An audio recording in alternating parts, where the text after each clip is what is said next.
Thank you so much for watching Landumc Goes There. Please subscribe and hit the like button and the bell notification button. Unforgiven is a 1992 American Western film that starred and was directed and produced by Clint Eastwood. It was written by David Webb Peoples. It won 4 Academy Awards: Best Picture, Best Director for Eastwood, Best Supporting Actor for Hackman, and Best Film Editing by Joel Cox. The storyline goes that after escaping death by the skin of her teeth, the horribly disfigured prostitute Delilah Fitzgerald and her appalled and equally furious co-workers summon up the courage to seek retribution in Wyoming's dangerous town of Big Whiskey in the 1880s. With there being a hefty bounty on the perpetrators' heads, triggered by tough Sheriff Little Bill Daggett's insufficient sense of justice, the infamous former outlaw and now destitute Kansas hog farmer William Money embarks on a murderous last mission to find the men that were behind this hideous crime.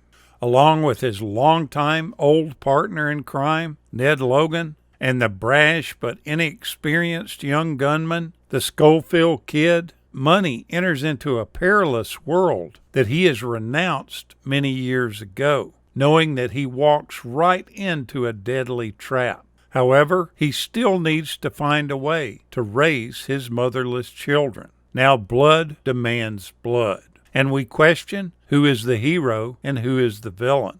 Like other revisionist westerns, this movie is primarily concerned with deconstructing the morally black and white vision of the American West, which was established by the traditional works in this genre. This script is saturated with the unnerving reminders of Money's own horrific past as a drunken killer and gunfighter who is haunted by the lives that he has taken. While the film as a whole reflects a reverse image of classical westerns, the protagonist, rather than an avenging, God-fearing innocent, are hired to collect a bounty offered by a group of prostitutes. The law is represented by a pitiless and cynical former gunslinger whose idea of justice is often swift and without mercy. And while the main protagonist initially tries to resist his own violent impulses, the murder of his old friend drives him to become the same cold-blooded killer that he once was.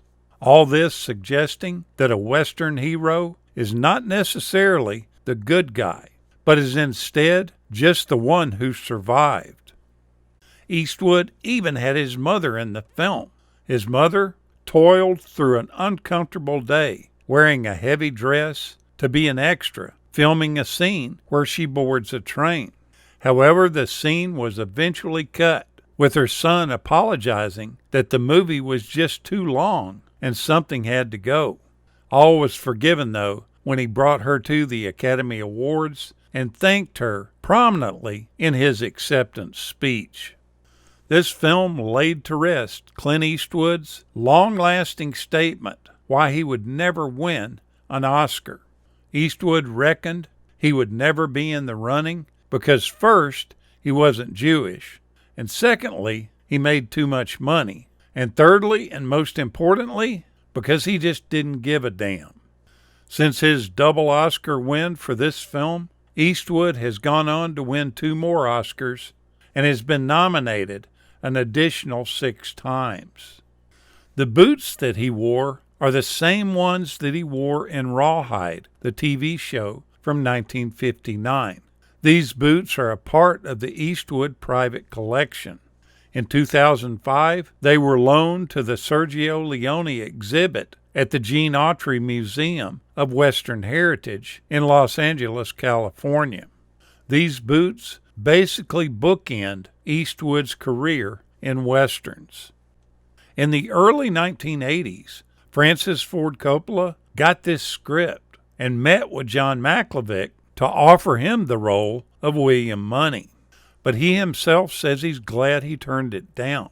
There's just some characters that need to be played by certain actors, and that mythic figure for this film is Clint Eastwood. It took Eastwood several years to actually get around to reading the script, as his script reader had initially told him that it wasn't very good. But when you hear Frances Fisher talk, she states that the original script was one of the most perfect that she had ever seen. It read like you were reading a novel. She illustrates this with the fact that while most scripts are full of later revisions marked by red ink in the margin, this one hardly had any. One of the few changes that Clint Eastwood made to the script was to remove the opening voiceover and replace it with just text. The film was shot in 39 days, coming in 4 days ahead of schedule. The town had to be built very quickly, with a relatively short run-up time, about 2 months, to the start of filming. The stunt coordinator used the construction period to work on the actors' writing skills and stunt choreography. At around 37 minutes into the film, Deputy Clyde's line about why a one-armed man needs to carry 3 pistols, and he states, "I don't want to get killed from the lack of being able to shoot back." This statement is sometimes attributed to James Butler, Wild Bill Hickok. He usually carried 2 pistols around his waist and another in his shoulder holster.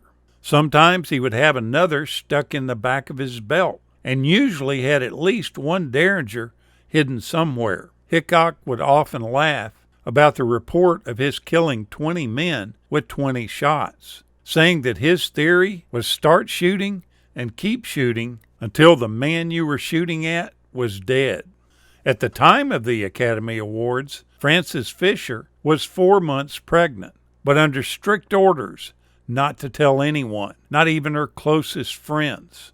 She had been in a relationship with Clint Eastwood, and they didn't want that kind of thing taking attention away from the Oscar race.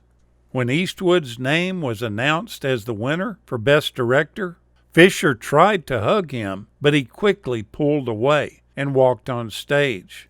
In his acceptance speech, he thanked Fisher only in a professional context, along with many other members of the cast and crew, acknowledging no personal attachment to her whatsoever. Fisher finally announced her pregnancy 2 months before giving birth. Clint was notorious for sleeping with his co-stars, and in his 90s today, he might still be doing the same thing. Take a look at this fabulous film from the early 90s. You'll enjoy it. Thank you so much for watching, and we'll continue to chase the classics.